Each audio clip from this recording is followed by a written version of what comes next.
This was the photo that figure skater Spencer Lane snapped as he waited to take off from Wichita, Kansas, on American Airlines Flight 5342. Lane posted the photo on Instagram just before takeoff, with a simple caption, ICT to DCA. Spencer Lane was flying with his mother, Christine. They'd just attended the U.S. Figure Skating Championships and National Development Camp in Wichita. The Lanes had reportedly adopted Spencer and his brother from South Korea. Spencer had left high school to pursue a career in figure skating. In December last year, he skated in a show organized by this woman. He was just beaming.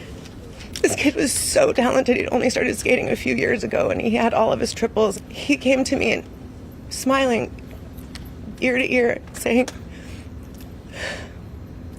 I get it now. I understand. He started to discover this connection with the audience and that joy that he was giving to other people through his gift. He said, please let me skate again with you next year. That dream ended just before 9 p.m. Wednesday night in the freezing Potomac River. Lane was part of the Skating Club of Boston, which lost 2 skaters and their mothers, as well as 2 coaches in the crash. Several other skating clubs around the country also lost members. Olympic U.S. figure skater Nancy Kerrigan, who trained at the Skating Club of Boston, went there to mourn and honor those who were lost. I think it's a shock. And when you find out, you know some of the people on the plane, is even a bigger blow. 13-year-old Jinna Han, another skater from Boston's Skating Club, was also on board the flight with her mother, Jin Han. She was in it to win it, just a delight, but for a little 13-year-old, just full of grace. 2 of the club's coaches, world champion skaters Yevgenia Shishkova and Vadim Naumov, also died. The Russian-born skaters were married and competed twice in the Olympics. After they won the pairs title in the 1994 World Figure Skating Championships, they moved to the United States and built successful coaching careers. Everything you've heard of them, like maybe being a little tough, but with a smile on their face. And anytime I walked in, oh, hi, it's so good to see you. It's always welcoming and happy to see one another. And so just to walk in here and not see that is, I think, would be very strange for everybody. It's going to be hard. The low-altitude helicopter corridor near D.C.'s Reagan National Airport is closed indefinitely, says the FAA.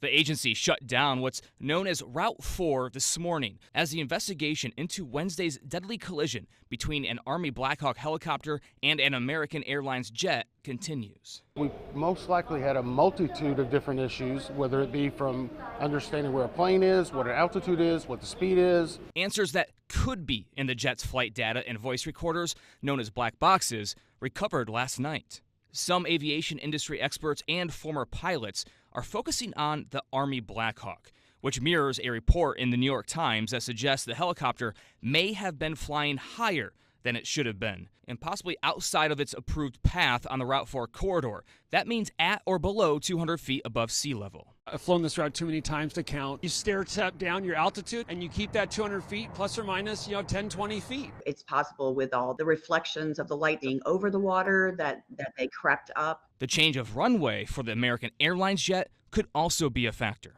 It could have drifted them a little bit further into the path of that Black Hawk if there was some altitude discrepancy that the Black Hawk wasn't holding. The preliminary NTSB report could come in 30 days. Final findings may take a year. We're not going to put something out quick just so we can end some speculation. In Washington, Brian Abel reporting.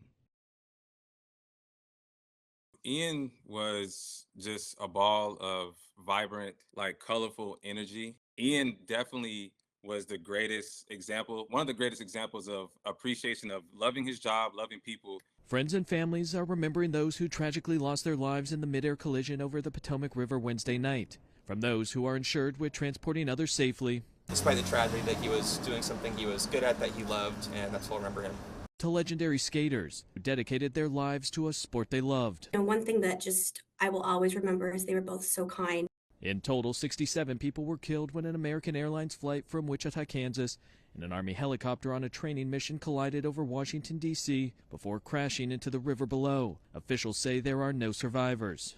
Douglas Lane was watching his son and wife's flight back from a youth figure skating development camp when he saw the news. It seemed like the flight had landed, but their phones weren't on and they weren't popping up anywhere. The National Transportation and Safety Board, which is leading the investigation into the disaster, says both the plane's flight data and voice recorders, known as black boxes from the plane, have been found, hoping to get answers as to why this tragedy happened. The most important thing out of all of this investigation is we learn what happened and then make recommendations so that it doesn't happen again. In Washington, I'm Michael Yoshida reporting.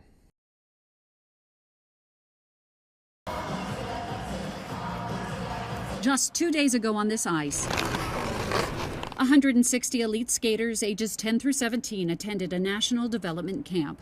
Wednesday, at least 2 of these campers got on a plane that never made it. 16-year-old Spencer Lane was one of them. Went from an extreme high to now this extreme low, hearing about this tragic news. Wichita Skating Club president Jolene Taylor says she chaperoned Spencer's group of 23 young guys on Monday. The camp was 2 days, 12 hours a day. We started at 6:15 in the morning. And the minute they showed up, they were fun. They were talking to each other. I could tell most of them knew each other. They were having fun with the camp. What a nice group of boys I have. And here at the ice rink where the development camp took place, if you come to the center, you'll see a makeshift memorial with the number of the downed American airline flight. Sadness. It's just a lot of good memories here, and to have it now associated with a tragedy is tough. You don't think that tomorrow they might not be here. You don't think that. At first I was like, no, that doesn't happen to us. Of course, they're too good of people. Michael Simpson found out this morning that Bob and Lori Schrock were on board Flight 5342 and died after the plane collided with a military helicopter. First thought was Wichita's way too close for this not to impact. So, we're going through the Rolodex in my head, okay, who do I know that might be flying out? And honestly, I never even considered Bob and Lori. Michael says both Bob and Lori helped him in times of need at his boys' ranch. Instead of taking their money and going and buying another car, doing which they had their full right to do, they said, we want to help kids that we don't even know.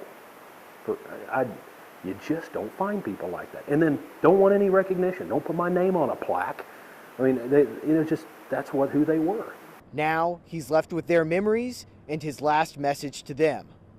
I said, thank you doesn't seem to cover it, brother. I hope you and your wife know how much I appreciate you. Not simply because of your gifts, which are always appreciated, but for the many years of encouragement way before the Boys Ranch was even thought of. On top of that, the grass that grows in our pasture. Do you see your pasture for years? I don't have many friends like you. I love, respect, and appreciate both of you very much. God bless you. There's a growing memorial full of flowers inside the Ashburn Ice House lobby. Like you mentioned, the ice skating community is very close. They compete against each other, but there's so much support for one another in this demanding sport. And we've learned children skating at a camp in Wichita, Kansas were on the plane. Earlier today, our crews were out here when one 10-year-old girl came here to pay her respects. She said she knew multiple people aboard the plane, including 12-year-old Brielle Byer and her mother, Justina. My favorite memory with Brielle is playing games with her and talking, and I love all these people, and they really support me. She's way off. You can talk about it, you can hear it. But one of the things that she just told me, she just remembered, last night she was sitting on the couch with her iPad, playing some video game live over the air with her friend on the plane just before the accident occurred. They're friends on the ice when they're competing, they're friends on the ice when they're training, and together you support each other, and that's how we hope to get through it. And just down the road at the Fairfax Ice Arena, again, more emotions for victims who practice their craft there. We found another memorial inside the ice rink there. And we've just learned from Fairfax County Public Schools, 3 students and 6 parents in the school district died in the crash. This has had a deep impact not only on these children skating alongside the victims, but also the coaches. People are devastated. My daughter supposedly have a class today. The coach has canceled the class because she also knows so many kids. Especially you saw them from a lot of kids start training from 4 to 6 years old. So most coaches already know them more than 10 years. It's difficult. It's hard and it's devastating. It's surreal, honestly.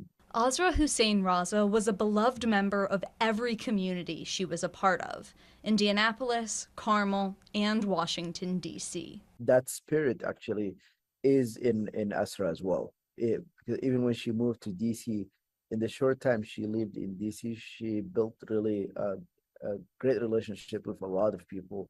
Ahmed Almin was her imam in Indianapolis. He says the family moved to Carmel from the city, but always came back to the Indianapolis Muslim Community Association. When she decided to get married, she requested me to officiate her wedding specifically. And I had the honor to talk to her before the wedding, and her husband, very wise people. Azra married her husband, Hamad Raza, in August of 2022. One of the most successful premarital counseling that I've done in my years being an imam. They were very understanding, very cooperative, and they exactly knew what to do. And the marriage was amazing. Almin spoke to News 8 via Zoom from Qatar on a layover. He will fly to Chicago and turn right back around to go to D.C. Honestly, I still am in a state of shock. I couldn't believe it. They always reach out to me, and I would say it's an honor for me to be there for them during their difficult time and good times. Almin wants to help Azra's memory live on. We make the best out of this tragedy. I know it's difficult to say it, but like I said, we have to keep up the hope, and we have to keep her alive through her memory, through charitable work.